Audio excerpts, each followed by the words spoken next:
Assalamualaikum warahmatullahi wabarakatuh. Halo, apa kabar anak-anak semua? Bu Nurul harap anak-anak selalu sehat dan siap untuk belajar.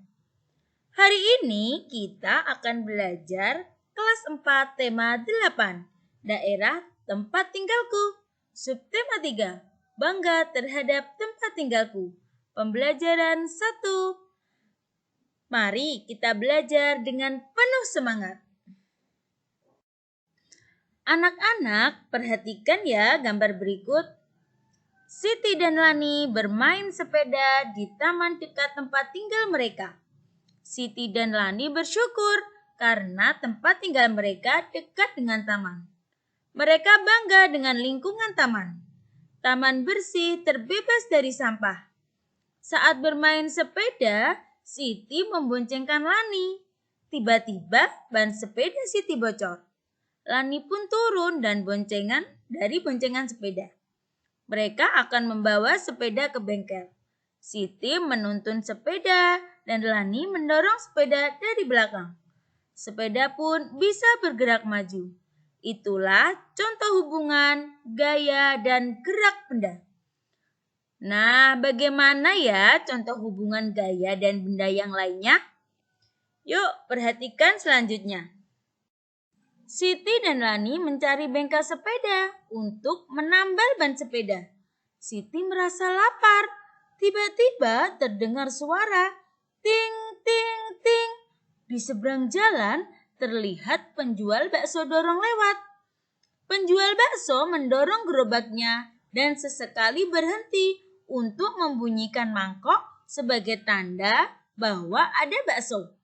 Siti dan Lani sepakat untuk makan bakso dahulu. Mereka memanggil penjual bakso. Selesai melayani pesanan bakso Siti dan Lani, tukang bakso melanjutkan perjalanannya. Siti dan Lani memperhatikan gerobak bergerak maju karena dorongan tukang bakso. Begitu juga dengan sepeda. Sepeda bergerak maju karena dituntun, didorong, dan dikayuh. Mendorong dan mengayuh merupakan gaya yang dapat menyebabkan gerobak dan sepeda bergerak. Berikut lebih lanjut pengetahuan tentang gaya dan gerak.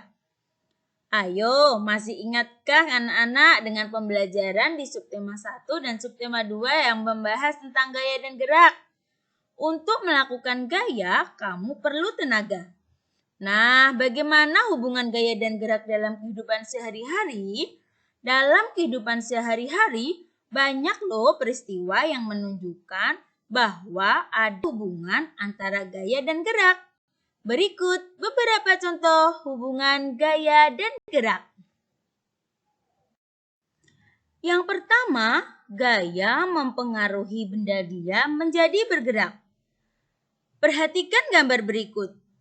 Gambar di atas menunjukkan peristiwa pintu terbuka dan pintu menutup. Dengan adanya gaya berupa dorongan dan tarikan pintu bergerak membuka dan menutup. Yang kedua, gaya mempengaruhi benda bergerak menjadi diam. Gambar di atas menunjukkan peristiwa bus dari melaju kemudian berhenti. Pada peristiwa itu, Pak sopir melakukan gaya dengan menginjak rem bus. Dengan gaya yang dilakukan Pak sopir bus menjadi lambat, lalu berhenti. Yang ketiga, gaya mempengaruhi perubahan bentuk benda. Gambar di atas menunjukkan peristiwa perubahan bentuk plastisin. Pada peristiwa itu, anak bermain plastisin dengan melakukan gaya membentuk berbagai bentuk dari plastisin. Dengan gaya yang dilakukan, plastisin menjadi berubah bentuk. Dan yang keempat, gaya mempengaruhi perubahan arah gerak benda. Gambar berikut menunjukkan peristiwa perubahan arah gerak bola karena gaya yang diberikan pada bola. Pada peristiwa itu, bola dilambungkan ke atas sehingga bola bergerak ke atas. Kemudian bola dipukul ke depan sehingga bola bergerak ke arah depan. Anak-anak, amatilah peristiwa di lingkunganmu yang berkaitan dengan hubungan antara gaya dan gerak. Tuliskan hasil pengamatanmu pada kotak berikut. Berikut ini contoh laporan hasil pengamatan. Objek yang diamati yaitu mendorong mobil yang mogok. Hasil pengamatan berupa hubungan gaya dan gerak sesuai peristiwa. Gaya dapat mempengaruhi benda diam menjadi bergerak. Saat mobil diam atau mogok, gaya yang bekerja pada mobil tidak ada. Saat ada orang mendorong dari belakang, maka mobil akan bergerak atau berpindah posisi ke arah depan. Objek yang diamati yaitu saat mengerem sepeda. Hasil pengamatan berupa hubungan gaya dan gerak sesuai peristiwa. Gaya dapat mempengaruhi benda bergerak menjadi diam. Saat sepeda bergerak, artinya ada gaya yang bekerja padanya. Kemudian saat sepeda diberikan gaya pengereman, maka sepeda menjadi berkurang kecepatannya hingga berhenti. Siti dan Lani di bengkel sepeda. Sambil menunggu pekerja bengkel menambal ban sepeda, Siti dan Lani bercerita. Saat Siti asik bercerita, tiba-tiba Lani bercerita. Ia pernah membaca cerita fiksi, yaitu Asal-Usul Seni Ukir Jepara. Anak-anak, dengarkan ya cerita tentang asal-usul seni ukir Jepara. Kota Jepara terkenal dengan seni ukirnya. Hampir seluruh kecamatan di kota Jepara memiliki sentra seni ukir. Seni ukir Jepara ini juga sudah dikenal di dunia internasional. Seni ukir ini bukan hanya dalam bentuk patung, hiasan-hiasan dinding, tetapi juga dalam furniture yang diproduksi di kota ini. Sentra-sentra ini di Jepara yang terkenal di mancanegara antara lain Sentra Ukir Kecamatan Tahunan, Kecamatan Longgo, Kecamatan Bangsri, dan Kecamatan Jepara. Pada masa kerajaan Majapahit dipimpin Prabu Brawijaya. Kerajaan ini merupakan kerajaan yang tentram dan makmur. Prabu Brawijaya merupakan raja yang arif dan bijaksana. Beliau sangat mencintai dan melindungi rakyatnya. Hal ini terbukti dengan berkembangnya seni di wilayah kerajaannya. Kemakmuran dan ketentraman kerajaan tersebut didukung oleh permaisurinya yang sangat cantik jelita. Prabu Brawijaya sangat mencintai dan mengagumi permaisurinya tersebut.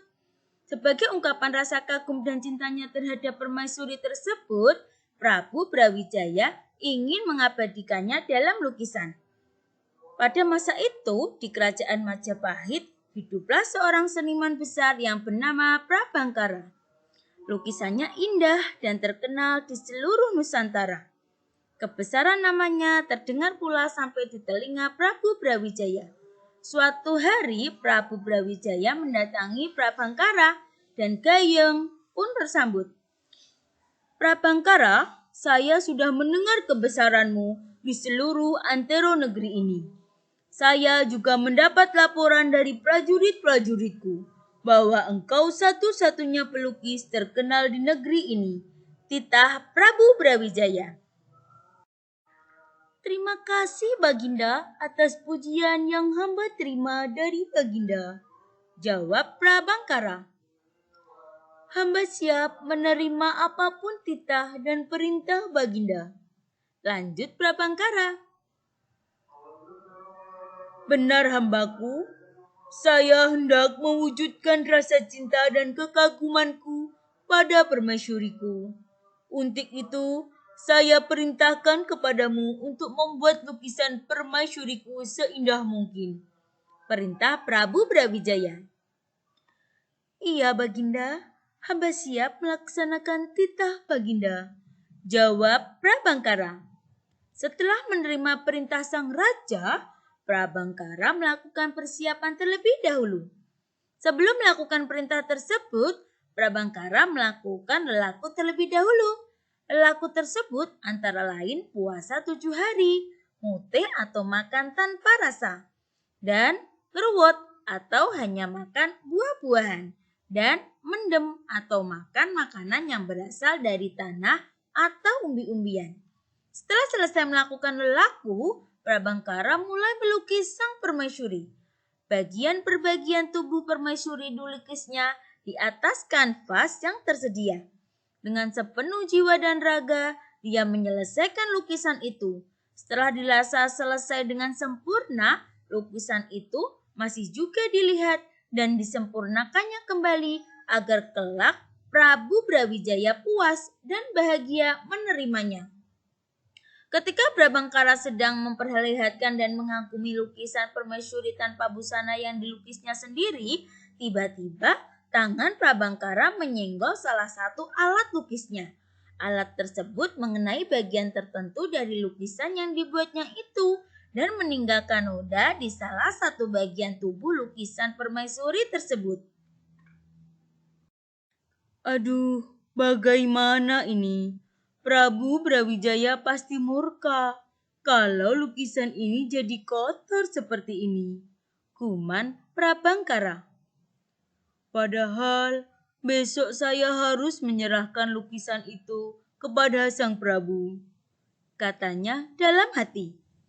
Dengan segala upaya dan daya dibersihkannya noda itu, tetapi masih juga tidak bisa hilang sama sekali. Noda itu masih ada meskipun samar-samar. Akan tetapi karena waktu sudah tidak memungkinkan untuk melukis lagi, diserahkannya lukisan itu kepada Prabu Brawijaya. Pada waktu yang sudah ditentukan, Prabangkara menghadap raja untuk menyerahkan lukisan yang telah diselesaikannya. Paduka, lukisan yang Paduka perintahkan telah hamba selesaikan sesuai dengan waktu yang ditentukan, kata Prabangkara. Prabu Brawijaya senang dan sangat puas dengan hasil lukisan Prabangkara. Lukisanmu memang indah, Prabangkara, persis seperti sang permaisuri, kata Prabu Brawijaya. Sempurna keindahan dan kecantikan sang permaisuri dalam lukisan ini. Lukisan ini seperti permaisuri yang sebenarnya, lanjut sang raja. Tiba-tiba raut wajah Prabu Brawijaya berubah. Wajahnya yang semula cerah dan gembira tiba-tiba menjadi merah padam. Hal ini tentu mengagetkan semua yang hadir di tempat tersebut. Kesempurnaan hasil lukisan Prabangkara membuat Prabu Brawijaya curiga karena lukisan permaisuri itu sangat sempurna, termasuk tanda lahir atau tanda alami yang ada di bagian tubuh permaisuri, di bagian tubuh yang sangat rahasia. Dengan segala upaya Prabangkara menjelaskan bahwa tanda yang ada di lukisan itu merupakan kecelakaan yang tidak ia sengaja. Akan tetapi Prabu Brawijaya tetap tidak mempercayai pernyataan Prabangkara. Raja pun murka pada Prabangkara. Raja memerintahkan pasukannya untuk mengikat Prabangkara beserta peralatan melukisnya pada sebuah layang-layang besar. Layang-layang itu dinaikkan ke angkasa. Setelah tinggi, diputuskannya tali layang-layang tersebut. Dalam keadaan melayang-layang tanpa tali ikatan, itulah pahat Prabangkara jatuh di suatu desa yang dikenal dengan nama belakang gunung di dekat kota Jepara. Desa tersebut sekarang disebut Desa Mulyaharjo. Desa ini merupakan pusat sentra ukir dan terkenal dengan ukiran macan kurungnya. Nah, anak-anak, dari cerita di atas kita dapat mengambil hikmah atau pembelajaran. Jangan menuduh seseorang berdasarkan apa pendapat atau menurut kita saja. Karena apa yang menurut kita benar belum tentu yang sebenarnya terjadi. Coba anak-anak jawab ya pertanyaan berikut ini tentang cerita asal-usul seni ukir Jepara. Apa inti dari teks cerita tersebut? Yang kedua, siapakah tokoh utama dalam cerita tersebut? Yang ketiga, bagaimana ya sikap yang dimiliki tokoh utama? Yang keempat, bagaimanakah seharusnya sikap tokoh utama atas nikmat yang sudah ia peroleh? Yang kelima, apa yang akan kamu lakukan jika menjadi tokoh utama dalam cerita tersebut? Pada dasarnya, cerita fiksi adalah cerita rekaan. Isi cerita fiksi dibuat berdasarkan hasil olahan imajinasi atau daya pikir pengarangnya secara arsitektis dan intens. Cerita fiksi diwarnai oleh kultur, pengalaman batin, filosofi, religionitas, dan latar belakang pengarang lainnya. Selain itu, cerita fiksi diolah berdasarkan pandangan, tafsiran, kecerdikan, wawasan, dan penilaian pengarang terhadap berbagai peristiwa, baik peristiwa nyata maupun peristiwa hasil rekaan semata. Nah, anak-anak, sekarang buat kelompok yang terdiri atas 4-5 anak ya. Kemudian berdiskusikanlah mengenai cerita tentang asal-usul seni ukir Jepara. Kemudian tuliskan hasil diskusi pada kotak tabel berikut. Contoh, judul cerita Maling Kundang. Tokoh dalam cerita Maling Kundang, ibu dan istri Maling Kundang. Sifat tokoh dalam cerita, tokoh si ibu baik, sabar, penyayang. Sedangkan Maling Kundang sombong dan pemarah. Inti cerita dari hasil diskusi kalian tuliskan di sini. Dalam cerita Maling Kundang, inti ceritanya adalah Maling Kundang durhaka kepada ibunya karena tidak mau mengakui ibunya sendiri yang miskin. Akhirnya, dia dikutuk menjadi batu. Demikianlah pembelajaran kita pada hari ini. Semoga anak-anak selalu sehat dan tetap semangat dalam belajar. Wabillahi taufiq wal hidayah. Wassalamualaikum warahmatullahi wabarakatuh.